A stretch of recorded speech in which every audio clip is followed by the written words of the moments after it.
మీడియాపై అఘోరి శ్రీనివాస్ తండ్రి దౌర్జన్యానికి దిగారు. అఘోరి అరెస్టుకు మీడియానే కారణమంటూ ఆగ్రహాన్ని వ్యక్తం చేశారు. అఘోరి అరెస్టుకు కారణమైన ఎవరిని కూడా వదిలిపెట్టను అంటూ అఘోరి శ్రీనివాస్ తండ్రి అంటూ ఉన్నారు. అన్ని ఆధారాలు ఉన్నాయని చెప్తున్నారు అఘోరి శ్రీనివాస్ తండ్రి. బెల్లంపల్లికి రండి చూసుకుందామంటూ వార్నింగ్ కూడా ఇచ్చారు. చెంచల్గూడ జైల్లో ఉన్న అఘోరితో తండ్రి ములాఖత్లో సమావేశమయ్యారు. తండ్రితో పాటు అక్క బావలతోనూ అఘోరి మాట్లాడారు. ములాఖత్పై ప్రశ్నించిన మీడియా ప్రతినిధులను తోసేశారు అఘోరి బంధువులు. ఒకసారి అఘోరి బంధువులు ఏమంటున్నారో చూద్దాం.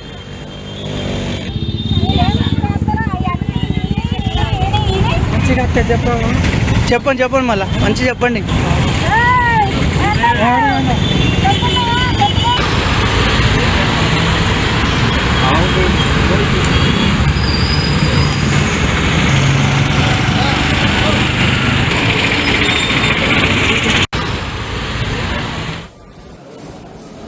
అఘోరి శ్రీవర్షిని ఇద్దరు పెళ్లి చేసుకున్న తర్వాత అఘోరిపై కొన్ని ఫిర్యాదులు వచ్చాయి.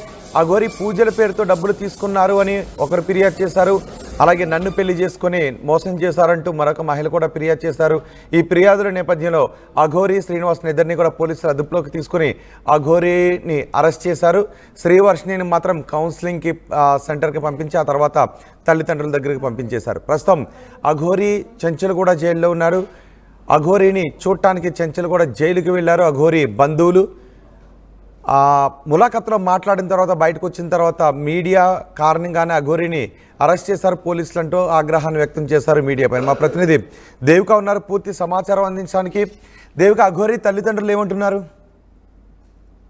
చూడొచ్చు, మరో 14 రోజులు షాద్ నగర్ కోర్టు రిమాండ్ పొడిగించడంతో చెంచల్గూడ జైలుకి అఘోరి శ్రీనివాస్ అయితే తరలించడం జరిగింది. తరలించిన నేపథ్యంలో తండ్రి అలాగే అక్క బావ ఇలా ముగ్గురు కూడా ములాఖత్ కోసం అయితే ఇక్కడికి రావటం జరిగింది. తన అఘోరిని అంటే పరామర్శించడానికి ధైర్యం చెప్పడానికి లోపలికి వెళ్ళాక ఈ రోజు ఉదయం 9 గంటల సమయంలో వాళ్ళు కలవటానికి వెళ్ళినప్పటికీ కూడా దాదాపు గంటన్నర సేపు తండ్రి అక్క బావ లోపలికి వెళ్ళడం జరిగింది. అయితే ఇదే నేపథ్యంలో చూసుకుంటే మీడియా మిత్రులు అందరూ కూడా బయట ఉన్నారు. వాళ్ళు బయటికి వచ్చిన తర్వాత మీరు అసలు ఏం మాట్లాడారు, అఘోరి శ్రీనివాస్ మీతో ఏం చెప్పారు అంటున్న కొన్ని ప్రశ్నలకి వాళ్ళు ఇచ్చిన సమాధానం అయితే మీడియా వాళ్ళకి కొంచెం కోపాన్ని తెప్పించిందని చెప్పొచ్చు. ఎందుకంటే ఏకవచనంతో మాట్లాడే విధానం కావచ్చు, లేకపోతే తోసేయడం, వాళ్ళ మీద కొంచెం కోపాన్ని విరుచుకుపడ్డం, ఇదంతా కూడా అక్కడ ఉన్న మీడియా వాళ్ళకి కొంచెం కోపాన్ని తెప్పించినప్పటికీ వాళ్ళు మాత్రం వాళ్ళ దగ్గర నుంచి ఎలాగైనా సరే అంటే ఈ గంటన్నర సేపు అసలు ఏం మాట్లాడారు వాళ్ళు అనేది కూడా తెలియాల్సిన పరిస్థితి ఉందని చెప్పొచ్చు. అదే విధంగా ముగ్గురిని కూడా వాళ్ళ తండ్రి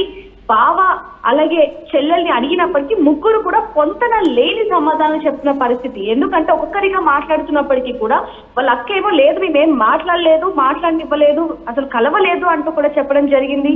వాళ్ళ బావేమో లేదు మాట్లాడారు, కేవలం తండ్రి వాళ్ళ అక్క మాత్రమే వెళ్ళారు అంటూ.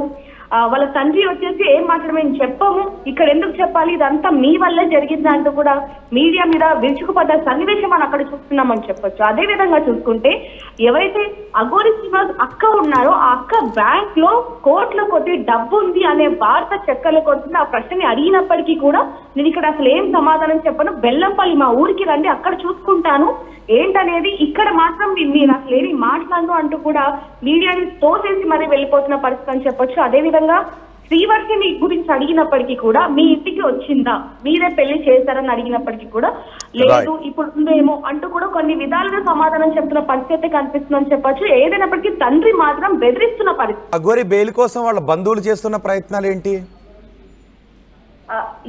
చూడొచ్చు, వాళ్ళ బంధువులు కూడా ప్రయత్నిస్తున్నప్పటికీ కూడా బెయిల్ వస్తుందా రాదా అనే కోణంలో కూడా కొంచెం గందరగోళం ఉన్న పరిస్థితి అని చెప్పొచ్చు. ఎందుకంటే వాళ్ళ సైడ్ నుంచి ఒకవైపు నుంచి లాయర్ కూడా ఎక్కువగా మాట్లాడిన పరిస్థితి అని చెప్పొచ్చు. వీళ్ళు మాత్రం ములాఖత్ కోసం వెళ్ళి మాట్లాడినప్పుడు అఘోరి కూడా బెయిల్ త్వరగా ఇప్పించండి, లేకపోతే ఈ కోణంలో వెళ్ళండి, వీళ్ళని కలవండి అంటూ కూడా కొన్ని ఆధారాలు ఇచ్చినట్టుగా అయితే తెలుస్తుందని చెప్పొచ్చు. ఎవరిని కలవాలి ఏంటి అనే కొన్ని మాట్లాడుకున్నట్టుగా అయితే కొంతమంది చెప్తున్న పరిస్థితి అని చెప్పొచ్చు. మరి బెయిల్ గురించి మాత్రం ఇప్పుడు వరకు ఎవరు మాట్లాడే పరిస్థితి. ఏదైనప్పటికీ తండ్రి మాత్రం మీడియాతో బెదిరిస్తున్నాడు అనేది కూడా ఇప్పుడు చక్కర్లు కొడుతుంది. కేవలం మీడియా వల్లనే ఈ రోజు నా కొడుకు ఇలా పోలీస్ స్టేషన్ల చుట్టూ, అదే విధంగా ఇప్పుడు జైల్లో ఉన్నాడు అంటూ కూడా తండ్రి ఎంతగా అరుస్తున్నాడు అనేది కూడా చూడొచ్చు. ఏదైనా ఉంటే మా ఊరికి రండి అప్పుడు చూస్తాను అంటూ కూడా వార్నింగ్ ఇస్తున్న పరిస్థితి అయితే కనిపిస్తుంది. రోహిత్. రైట్ దేవిక. జైల్లో ఉన్న అఘోరిని చూడటానికి అఘోరి తండ్రితో పాటు అఘోరి బంధువులు కూడా అక్కడికి వచ్చారు. అఘోరి శ్రీనివాస్ని చూడటానికి. అఘోరి శ్రీనివాస్ని గత వారం క్రితం పోలీసులు అరెస్ట్ చేసి చంచల్గూడ జైలుకు తరలించారు. అఘోరిపై కొన్ని కేసులు ఉన్నాయి. అఘోరి పూజల పేరుతో డబ్బులు తీసుకున్నారు అని, అఘోరి నన్ను పెళ్లి చేసుకుని మోసం చేశారంటూ ఒక మహిళ వచ్చి కంప్లైంట్ చేశారు. పూజల పేరుతో డబ్బులు తీసుకున్నారంటూ మరొకరు వచ్చి కంప్లైంట్ చేయడంతో అఘోరిని పోలీసులు నార్త్లో అదుపులోకి తీసుకొని ఇక్కడ కోర్టులో ప్రొడ్యూస్ చేశారు. కోర్టు రిమాండ్ విధించడంతో అఘోరిని చంచల్గూడ జైలుకు తరలించారు. అఘోరికి మరోసారి కోర్టు రిమాండ్ని పొడిగించింది. ప్రస్తుతం పోలీసులు అఘోరిపై నమోదైన ఫిర్యాదుల్లో వాస్తవం ఉందా లేదా అన్న దానిపైన ఎంక్వైరీ జరుపుతున్నారు. మరోవైపు అఘోరి తండ్రి, అఘోరి బంధువులు అఘోరిని చూడటానికి ములాఖత్లో చంచల్గూడ జైలుకు వచ్చారు. ఆ సమయంలో వాళ్ళు ఎవరితోనూ మాట్లాడకుండా వెళ్ళిపోయారు. అఘోరి అరెస్ట్కు మీడియానే కారణమంటూ మీడియా ప్రతినిధులపైన ఆగ్రహాన్ని వ్యక్తం చేశారు.